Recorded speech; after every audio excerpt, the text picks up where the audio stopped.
Meron po ritong na-disgrasya naman sa may lang siya rito sa may corner ng Caimito Street. Yan si kuya, ito yung motor niya.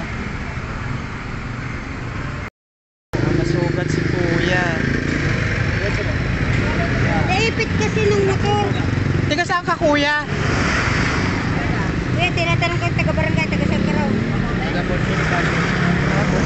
Nag-message na ako sa BFF. PS. Walang masakit. So, pag ginagalaw, wala. Ayan. Wala masakit. Tiga Bonifacio raw siya dito po siya sa Mempla. Ito po yung magkapatid. Saan mo magkapatid? Grabe ka. Grabe ka, kuya. Ito po yung motor niya. Flipping siya. Pero may sugat po. Ayan. Si kuya may inaanak. Ano kasi nito na ng motor? Just mo lang inaalala ko pa.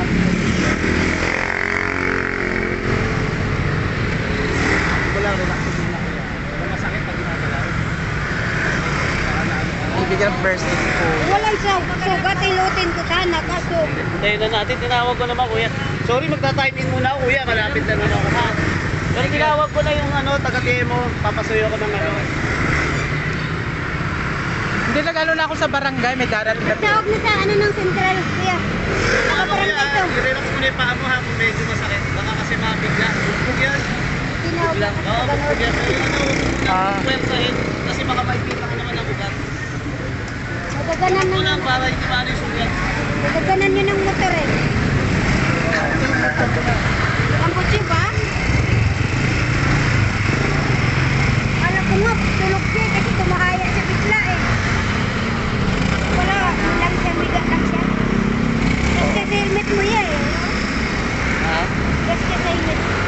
Buti naka-helmet ka. Oo nga, pag ganyan ang ganun eh.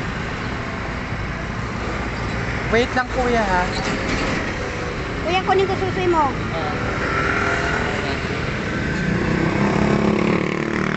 Ano pangalan mo kuya? Jason to. Jason. Escritor. Taga-City Hall po. Tiga City Hall ka ba? Wait mo lang yung tiga barangay. Hul yata yun siya. Paparating na yun rito. Kala ko ito. Ayan na po, dito ng PS niya. Pero ayaw niya naman po magpadala. Kasi masyadong masakit na. Dumating na po rito yung visit ng Central, pero hindi siya gusto niya magpadala. Wala pa tayong magagawa sa decision niya kasi yun po ang talagang gusto niya. Responde na po sila pero ayaw niya po. Hello guys, thanks for watching and don't forget to click like and subscribe my YouTube channel. Maraming salamat po till my next vlog. And don't forget, if you subscribe, to click also the notification bell in order for you to be updated in my next video that I'm going to upload. Thank you so much for watching. I love you all.